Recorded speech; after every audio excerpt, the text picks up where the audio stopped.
صدامو داری به احترامت هیچ وقت حتی من نمینداختم نگامو جایی.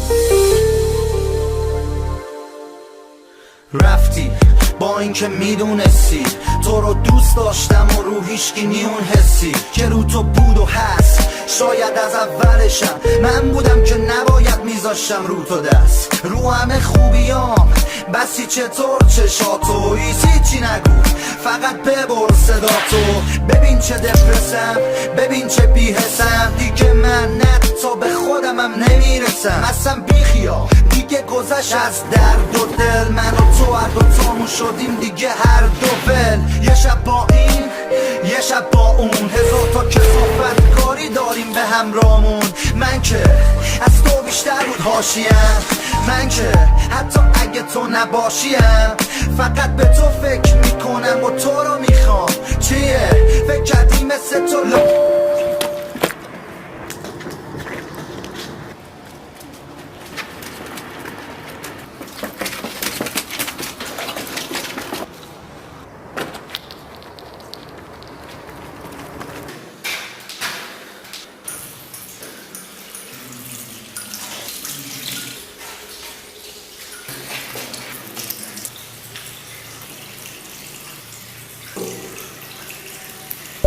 دیگه خستم از خاطرات موندگارت بعدم میاد از اون نگاهت.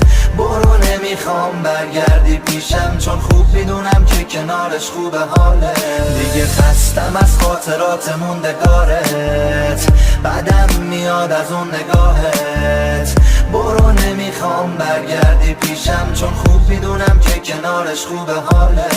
وقتی نیستی معاشرت با همه سخته بگو از کنار کی میخوابی آخر هفته.